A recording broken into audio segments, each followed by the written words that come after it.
Dans un village ancien d'Afrique de l'Ouest, là où la savane rencontre la forêt, se dressait un vieux tambour sacré. On l'appelait le tambour du serment.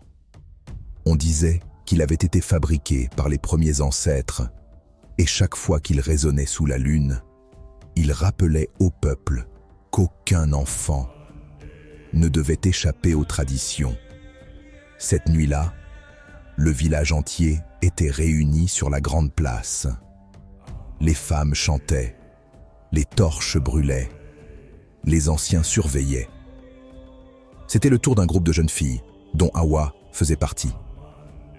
On lui avait répété depuis son enfance, « Ce rituel est ton devoir. C'est ce qui fait de toi une vraie femme.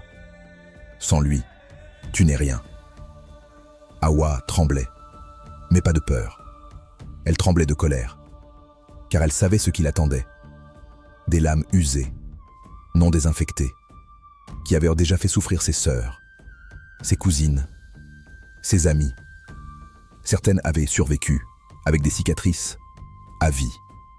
D'autres n'avaient jamais ouvert les yeux après la douleur. Alors que les tambours résonnaient, quelque chose d'étrange se produisit. Le tambour du serment vibra tout seul, et une voix grave s'éleva dans la nuit. Les traditions doivent vivre, les rituels doivent être accomplis.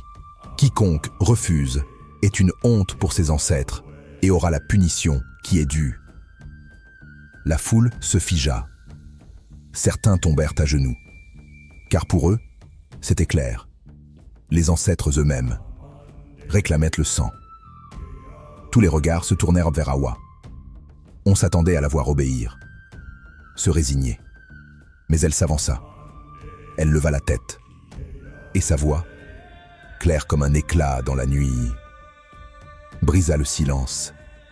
Oui, la tradition doit vivre, mais pas au prix du sang inutile. Un murmure parcourut l'assemblée. Les anciens fronçaient les sourcils, furieux qu'une enfant ose défier la voix des ancêtres. Mais Hawa ne s'arrêta pas. Quelle culture est-ce si elle détruit ses enfants? Quels ancêtres veulent voir leurs filles mutilées, condamnées à souffrir, parfois à mourir? Est-ce cela l'héritage que nous devons transmettre? Son regard balaya la foule.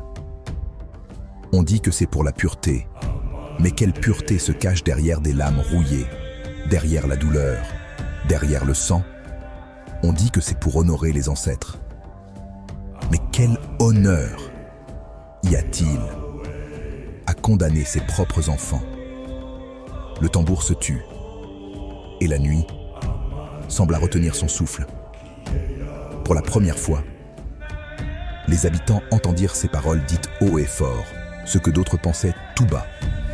Pour certains, c'était une vérité nouvelle, sortie non pas d'une voix venue d'en haut, mais du courage d'une enfant qui voulait bannir des rituels devenus source de douleur, de peur et de crainte. Mais, pour d'autres, c'était un déshonneur et une malédiction non seulement pour la famille d'Hawa, mais aussi pour la tradition et pour les ancêtres eux-mêmes.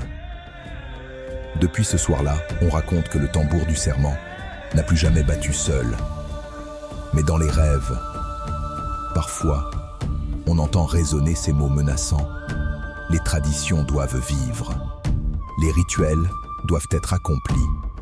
Quiconque refuse est une honte pour ses ancêtres et aura la punition qui est due.